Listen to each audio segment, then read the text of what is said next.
Pemirsa, pada tanggal 12 Desember kita memperingati Hari Bakti Transmigrasi. Momen tersebut adalah penanda pelaksanaan transmigrasi pertama kali di Indonesia pada tahun 1950.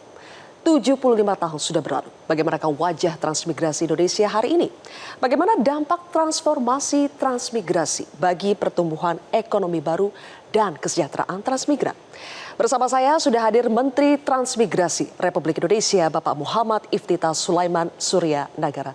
Selamat malam, Pak Menteri. Malam, terima kasih sudah hadir di Metro TV dan selamat Hari Bakti Transmigrasi. Terima kasih. Pak, jadi kita sudah 75 tahun sejak pertama kali ada transmigrasi. Mengapa kita masih butuh transmigrasi saat ini, Pak? Baik, yang pertama, Mbak Zilvia, itu karena ketimpangan pembangunan di Indonesia ini juga memang belum cukup merata. Kita ingin pemerataan pembangunan itu dirasakan bukan hanya di tempat-tempat seperti Pulau Jawa, tetapi juga ada di Maluku, di Papua, terus kemudian Sulawesi, Kalimantan, dan NTT juga. Tempat-tempat yang memang membutuhkan sekali kehadiran pembangunan, tetapi yang inklusif dan berkelanjutan. Yang kedua, catatannya adalah kita saat ini sedang menghadapi bonus demografi. 70% masuk dalam usia yang produktif. Ya. Nah, ini kita bicara soal bonus demografi ini bukan hanya soal peluang saja, tetapi ini juga masalah tenggat waktu. Jika kita gagal memanfaatkan bonus demografi dalam 10, 15, sampai 20 tahun ke depan, bukan tidak mungkin akan ada ketegangan sosial di masa depan. Oleh karena itu kami di Kementerian Transmigrasi atas arahan Bapak Presiden akan fokus kepada bagaimana kita menciptakan pertumbuhan ekonomi yang baru di garis depan pembangunan Indonesia yang kita bertumpu pada 3. Pertama adalah masalah manusianya sebagai SDM yang paling utama sekali, kemudian yang kedua masalah lahan. Yang kemudian yang ketiga kita juga bicara tentang produktivitas. Inilah yang akan menjadi wajah baru transmigrasi hari ini. Oke, 3 poin itu ya Pak. Tapi kalau penjelasan soal transformasi transmigrasi, kita tahu ada yang lama, kemudian yang sekarang itu seperti apa Pak? Jadi memang acuannya transmigrasi lama itu adalah Undang-Undang Nomor 3 Tahun 72. Memang di situ kondisinya saat itu kita sedang ada ledakan penduduk, ya generasi baby boomers itu. Nah ini saya saja satu keluarga itu putra-putrinya orang tua saya itu 9. Ya kan? Jadi sedang ada ledakan penduduk. Nah program itulah kemudian dicanangkan transmigrasi, fokusnya adalah ke penyebaran penduduk, distribusi penduduk ke seluruh wilayah Indonesia. Nah, kegiatan transmigrasi ini, program ini juga diimbangi dengan, kalau Mbak Zilvia mungkin ingat, keluarga berencana. Jadi juga menahan lajunya penduduk dan menyebarkannya. Tetapi pada tahun 97 sudah mulai direvisi dengan Undang-Undang Nomor 15 tahun 97, kemudian direvisi kembali pada Undang-Undang Nomor 29 tahun 2009, fokusnya tidak lagi kepada distribusi penduduk. Fokusnya adalah bagaimana melakukan pertumbuhan ekonomi yang baru di garis-garis depan pembangunan Indonesia. Di situ jelas dijelaskan bahwa distribusi penduduk itu sudah kurang relevan lagi. Sekarang bagaimana memanfaatkan lahan tadi, memberdayakan manusianya tadi, melakukan produktivitas untuk membuat pertumbuhan ekonomi yang baru. Juga di sana dituliskan pertimbangan Undang-Undang Nomor 29 itu adalah membuka iklim investasi. Jadi kita fokusnya akan ke sana, kita akan fokus kembali kepada satu pemanfaatan lahan, kemudian yang kedua manusianya, yang ketiga juga pemanfaatan ilmu pengetahuan dan teknologi. Sekarang tidak bisa lagi yang namanya pembangunan itu hanya berdasarkan intuisi semata, harus berdasarkan basisnya sains dan teknologi. Nah transformasi tadi, baik lahan maupun manusianya menjadi sesuatu yang produktif, itu kami wadahi, naungi dengan 5 program. Yang pertama kita itu bisa adalah lihat di layar ya ini ya Pak. Yang pertama 5 program itu adalah transmigrasi tuntas atau transtuntas. Fokusnya adalah tentang bagaimana kami memberikan kepastian. Karena lahan ini sekarang ini banyak sekali yang juga cukup tumpang tindih. Betul. Kemudian bahkan ada beberapa yang belum mendapatkan sertifikatnya. Puluhan tahun belum mendapatkan sertifikat. Nah ini juga yang akan kami coba tuntaskan. Kemudian yang kedua itu adalah transmigrasi Patriot. Patriot. Nah, konteksnya adalah bagaimana kita melakukan distribusi SDM unggul di seluruh wilayah Indonesia. Jadi kita ingin hadirkan mereka langsung ke garis depan pembangunan Indonesia. Kemudian yang ketiga itu adalah transmigrasi lokal. Kita ingin betul-betul menghadirkan satu pembangunan di mana masyarakat lokal itu sebagai tuan rumah pembangunan di negerinya sendiri. Kita tidak lagi sekarang fokusnya menyebar-nyebarkan dari Jawa keluar Pulau Jawa, tidak. Tapi bagaimana kalau misalkan kita melakukan pembangunan di Papua.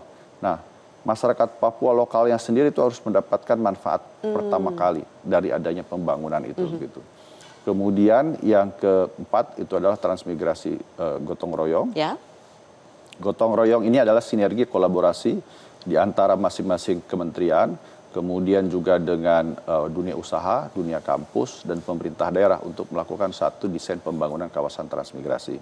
Nah, yang kelima adalah transmigrasi karya Nusantara, fokusnya adalah penciptaan lapangan kerja di kawasan-kawasan transmigrasi. Oke, jadi lewat program 5T tadi ada Trans Tuntas, kemudian Trans Patriot, Gotong Royong, Lokal, dan juga Trans Karya Nusantara yang seperti pemirsa bisa lihat. Tapi Pak, pastinya semua program ini, 5T ini dijalankan pasti ada tantangannya. Betul. Apa itu Pak tantangannya? Tantangan yang pertama itu tentu saja masalah lahan ya. Masalah program-program yang lalu, itulah yang kemudian tadi saya sampaikan masih ada 20 tahun belum dapat sertifikat. Kemudian ada lahannya sudah diberikan, kemudian terjadi tumpang tindih. Nah, tantangan yang terbesar bagi kami itu adalah bagaimana menyelesaikan PR-PR yang diwariskan selama 75 tahun. Wow. Nah, inilah yang paling pertama. Maka kami sekarang ini bekerja sama dengan Kementerian ATR BPN, bekerja sama dengan Kemdagri, kemudian dengan Kementerian Kehutanan, juga dengan BIG, bagaimana kita menghadirkan One Map, kemudian One Data, dan One Decisions. Ini yang kita supaya betul-betul misalkan tadi tidak ada lagi tumpang tindih sehingga memberikan kepastian kepada masing-masing transmigran. Inilah yang kita ingin fokuskan. Kemudian berikutnya juga sebetulnya yang paling terpenting adalah bagaimana mengubah persepsi masyarakat. Bahwa transmigrasi hari ini bukan lagi sekedar perpindahan penduduk. Yang terpenting adalah bagaimana tadi menciptakan produktivitas dalam kerangka meningkatkan kesejahteraan masyarakat. Oleh karena itu kami sekarang ingin coba fokus untuk melihat transformasi transmigrasi itu di dua lokus. Pertama itu adalah di Batam, Rempang, dan Galang, jadi Barelang, karena ini berbatasan langsung dengan Singapura. Kemudian yang kedua adalah di Merauke, ini juga berbatasan langsung dengan negara tetangga Papua New Guinea. Kita ingin hadirkan bahwa di perbatasan itu bukan lagi garis belakang, tapi garis depan pembangunan Indonesia. Frontier tadi ya, baik. Salah satu program dari 5T yang sudah disebutkan oleh Pak Menteri tadi adalah Trans Patriot. Untuk mengetahui lebih jauh pemirsa, apa itu Trans Patriot? Kita sudah tahu pada bulan Agustus 2025 dari Kementerian Transmigrasi mengirimkan ada banyak mahasiswa, kemudian juga dosen dan guru besar untuk turun ke kawasan-kawasan transmigrasi. Apa yang mereka lakukan dan apa hasilnya? Simak ulasannya di Prime Time News sesaat lagi.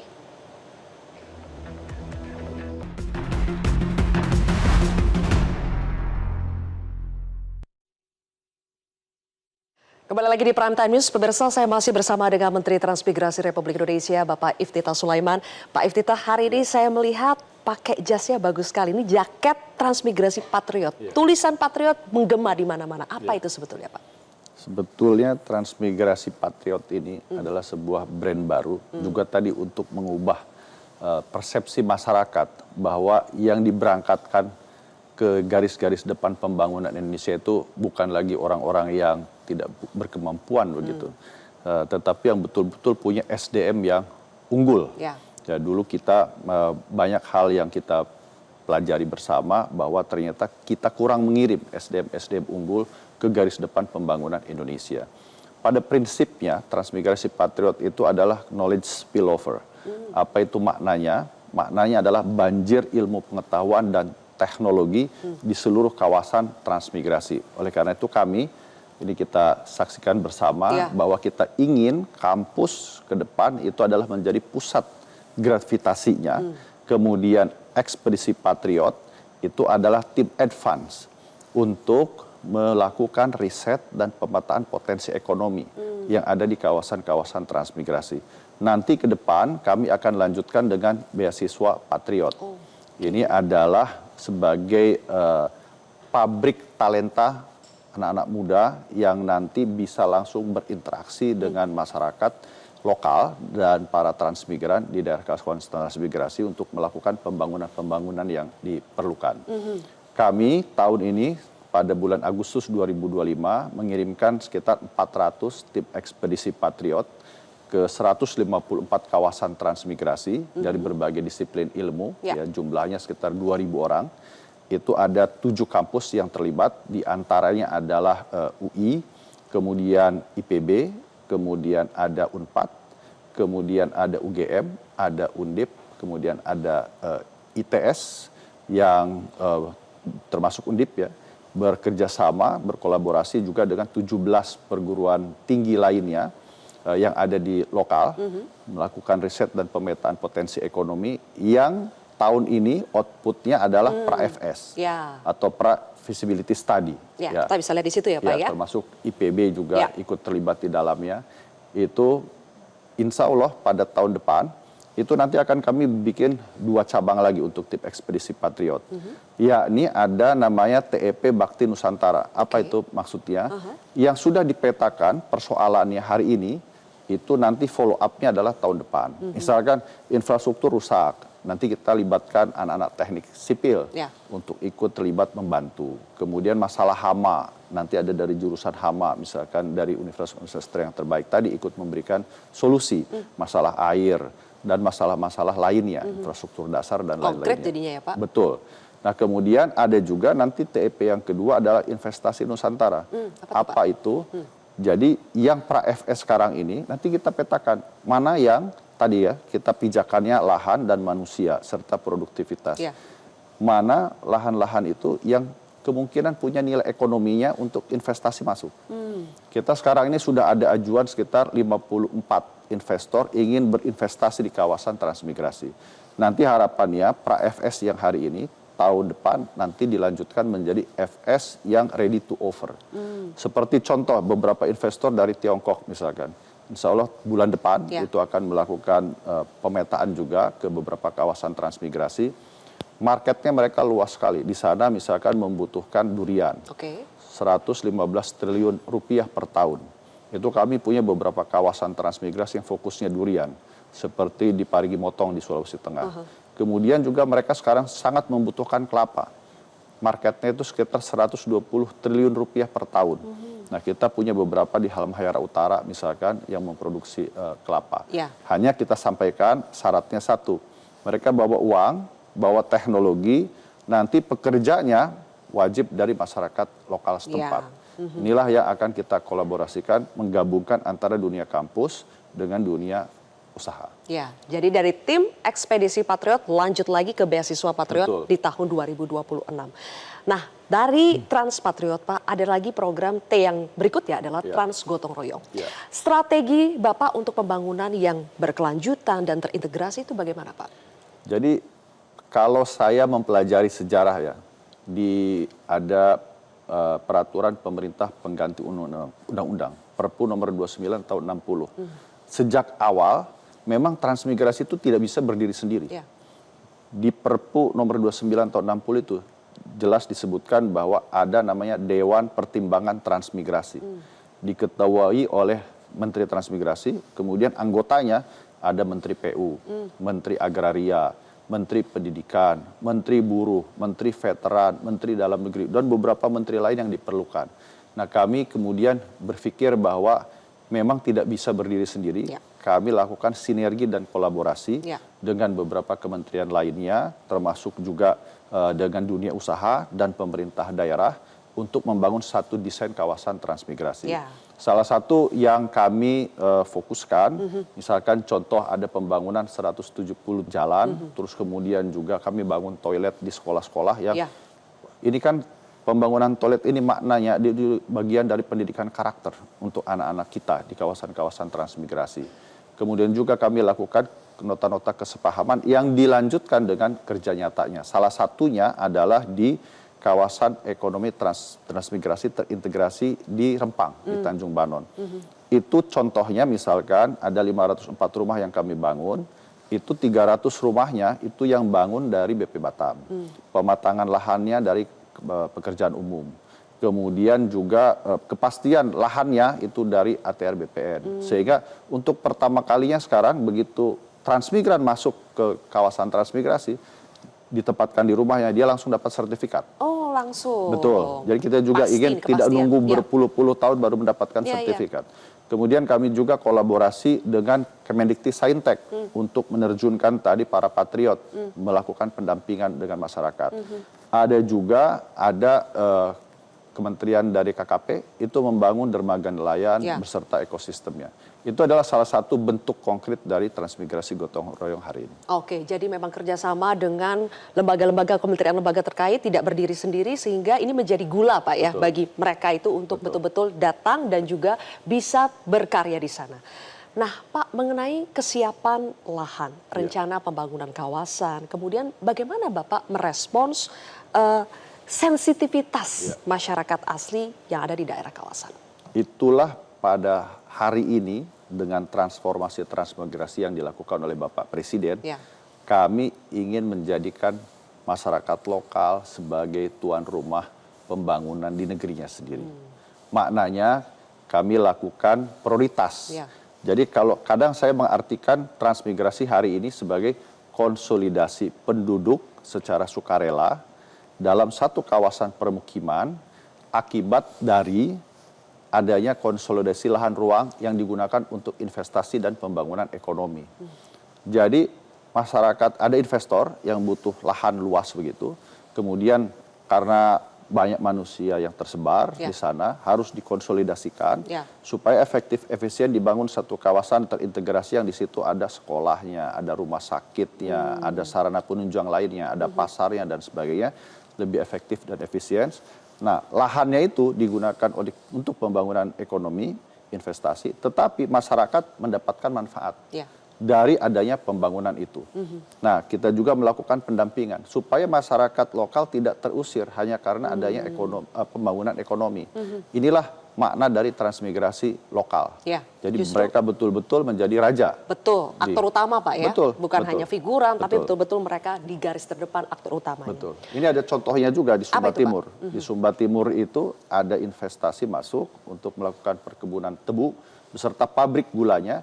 Tapi itu dari 4.400 pekerjanya, itu 80% masyarakat lokal, transmigrasi di kawasan transmigrasi di Sumba Timur. Oke, Pak, ini terakhir tapi saya rasa masyarakat harus tahu ya, setelah 1 tahun Kementerian Transmigrasi, apa Pak dampaknya terhadap, kan tujuan utamanya adalah bagaimana bisa meningkatkan kesejahteraan dan juga mengentaskan kemiskinan. Apa dampaknya sejauh ini Pak?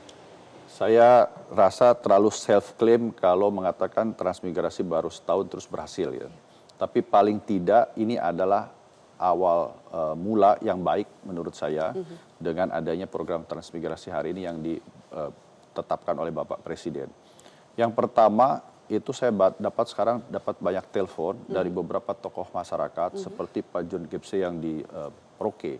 Beliau telepon saya, Pak, terima kasih atas program Tim Ekspedisi Patriot. Kenapa? Inilah yang selama ini masyarakat Papua tunggu. Jadi orang-orang pintar datang ke sana, terus kemudian melakukan pendampingan langsung dan betul-betul ngemong, ya, memberdayakan masyarakat setempat supaya betul-betul bisa kan mendapatkan manfaat dari adanya pembangunan itu sendiri. Nah ini mereka mintakan agar terus dilanjutkan. Kami juga melakukan penetapan satu kawasan transmigrasi sebagai contoh di Tanjung Banon, di Batam, Rempang, dan Galang tadi. Itu juga untuk dijadikan sebagai pilot project.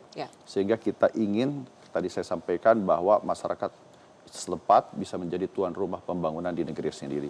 Kita juga tetapkan mulai tahun ini ya di Tanjung Banon itu rumahnya tidak lagi tipe 38 tapi tipe 45 dengan lahan tinggal sekitar 500 meter. Memang di beberapa tempat masih ada yang dapat tipe 38, tapi saya sudah perintahkan tahun depan tipe 45, meskipun ada konsekuensinya. Konsekuensinya kita harapkan bagi mereka yang mendapatkan tipe 45 ke depan, ya, termasuk yang di Tanjung Banon sendiri, itu nanti tidak mendapatkan lahan usaha sebagai konsekuensinya. Lahan usahanya tidak dibagikan lagi ke orang per orang, tetapi dikomunalkan supaya bisa digunakan sebagai tempat untuk pembangunan ekonomi oleh para investor. Kemudian kami juga di beberapa tempat, ya seperti di Sulawesi Barat, itu kami kirim ekspor biji coklat fragmentasi ke Yokohama, Jepang. Betul. Kemudian di Morotai kami juga ekspor tuna. Kemudian di Gayo, Tanah Toraja kami juga kirim ekspor kopi, bahkan sampai dengan ke Amerika Serikat. Kemudian kami juga fokus ke pemberdayaan dan pendampingan masyarakat secara terintegrasi, dan betul-betul ini akan kami kedepankan, terutama dengan tadi transmigrasi patriot itu. Ya, pendampingan itu pasti sangat dibutuhkan oleh masyarakat lokal yang ada di sana. Dan tadi Pak ya, dengan adanya program-program konkret seperti tadi biji kopi yang sudah dikirim ekspor sampai ke Yokohama, Jepang, ini seperti kembali lagi ke tujuan bagaimana menjadikan transmigrasi itu sebagai pusat pertumbuhan ekonomi baru. Pak Menteri, sukses dengan berbagai programnya. Ini adalah pastinya perjalanan panjang, tapi kita sudah lihat ada milestone-milestone yang sudah dicapai oleh Kementerian Transmigrasi. Mudah-mudahan dengan semua program 5T tadi betul-betul bisa terlaksana dengan tuntas, dan yang paling penting adalah masyarakat di kawasan transmigrasi betul-betul bisa mendapatkan manfaat. Mungkin satu tambahan, Mbak Zilvia. Tadi di awal ditanya apa relevansi Kementerian Transmigrasi dan program transmigrasi ini sendiri. Saya pada saat awal-awal itu ditanya, Kementerian Transmigrasi anggarannya cuma 100 miliar, 122 miliar. Itu mau dibikin apa? Gitu. Nah kemudian ditanyakan, ada concern nggak dari Bapak Presiden? Karena kalau tidak sampai T begitu, itu dianggap hanya omon-omon saja. Nah kemudian kami laporkan kepada Bapak Presiden, langsung diberikan dana 2,55 triliun rupiah. Berarti memang Bapak Presiden concern. Bahkan beliau menanyakan pada saya, kamu kurang itu 2,55 triliun, harusnya lebih lagi. Nah saya sampaikan, tidak Pak, ini sudah sangat cukup. Bahkan kami kembalikan 777 miliar rupiah, karena kan kami persetujuannya bulan Februari, tapi anggaran baru turun bulan Juli. Butuh waktu, regulasi dan sebagainya. Ini saja kami kembalikan, saya sampaikan, kan fokus utama beliau efisiensi anggaran, penghematan anggaran, dan cegah kebocoran anggaran. Jadi kami meyakini bahwa program transmigrasi ini adalah salah satu program unggulan Bapak Presiden. Hanya kami juga coba kuatkan dulu di internal, supaya kami juga siap. Transformasi itu tidak hanya milik para transmigran, manusia, lahan, dan produktivitasnya, tapi juga milik para pegawai Kementerian Transmigrasi. Mereka juga harus berubah, basisnya harus kepada data dan sains. Jadi transformasi internal pun juga dilakukan ya. Terima kasih Sama-sama, Pak Menteri atas waktunya, terima kasih sudah sharing kepada kami. Dan pemirsa, demikianlah akhir wawancara Prime Time News dengan Menteri Transmigrasi Republik Indonesia. Semoga bermanfaat untuk Anda. Jelajahi cara baru mendapatkan informasi. Download Metro TV Extend sekarang.